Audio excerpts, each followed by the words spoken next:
Stress is often viewed as negative. When someone says they're stressed out, that often means they're feeling overwhelmed and dealing with more than they can handle. Experiencing an excessive amount of stress is definitely not good, but maintaining the right amounts of stress and the right kinds of stress are necessary for growth and improvement. For example, when we exercise, we stress our muscles, and through that stress, they become stronger. When we learn, we stress our mind, and through that stress, we improve our knowledge and increase our cognitive ability. Stress itself isn't necessarily a bad thing, but rather something that must be managed. Like many things in life, it comes down to prioritization and balance.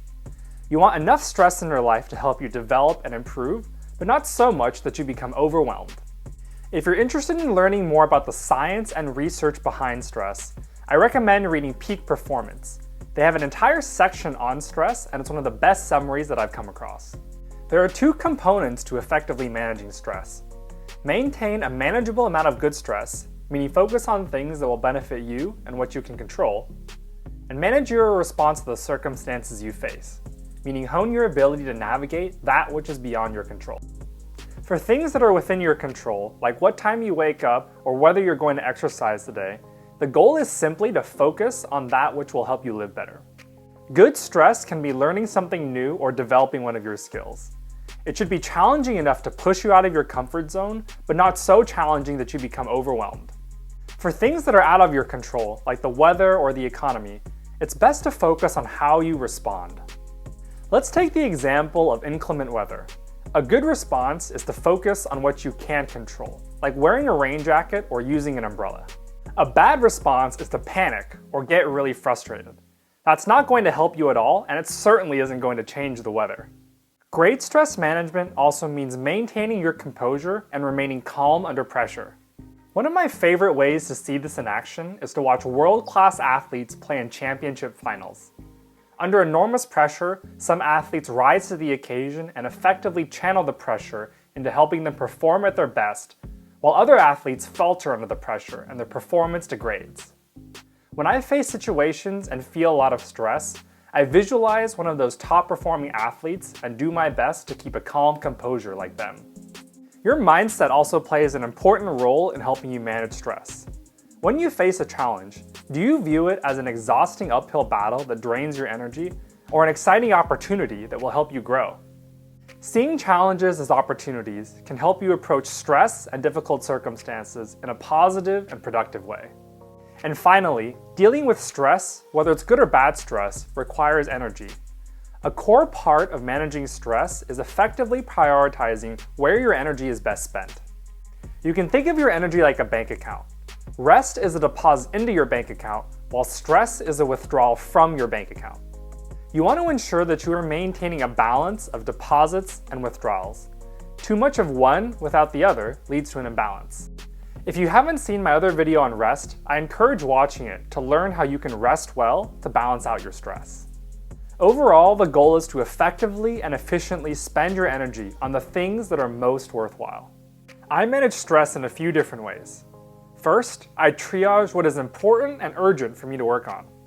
A great framework to use is the Eisenhower matrix, which helps separate urgency and importance into 4 categories. Urgent and important, urgent but not important, important but not urgent, and not important and not urgent. When I'm faced with many things that I have to get done, I'll review them to see where they fit into the matrix to determine what is the best thing for me to do right now. Then, I work my way through the list based on urgency and importance. I make sure to monotask and keep my focus on one thing at a time. If I'm facing a lot of things that I have to do, it may be tempting to try and juggle multiple things at once.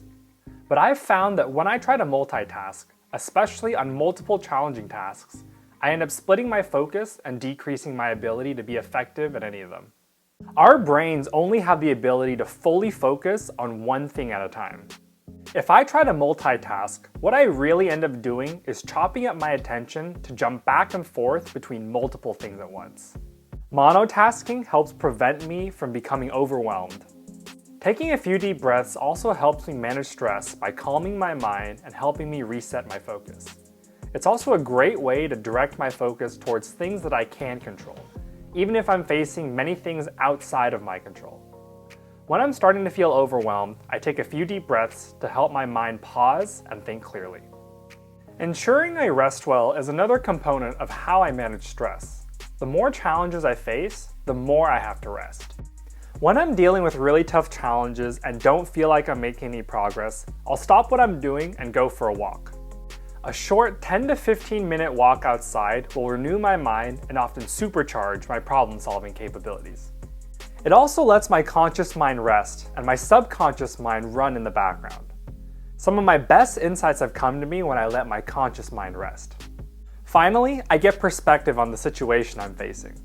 In 5 to 10 years, will the situation that I'm facing now really matter to me?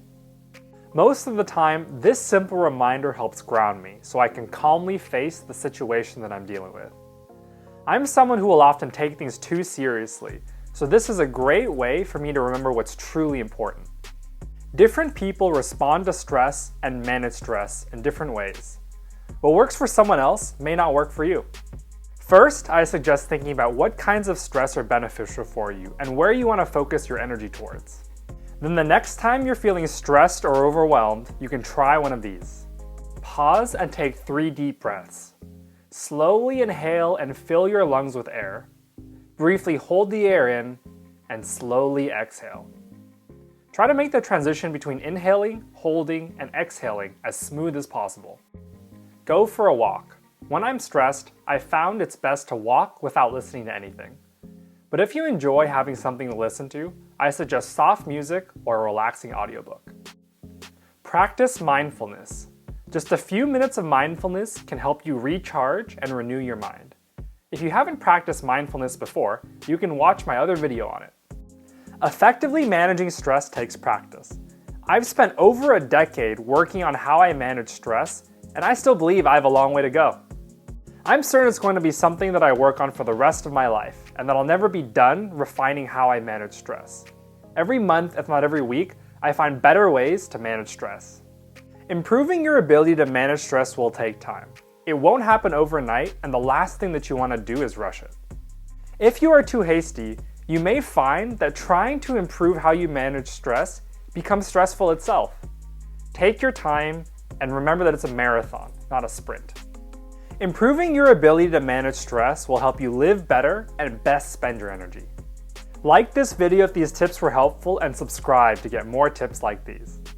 Leave a comment below with any tips that you have to manage stress. I'd love to hear them.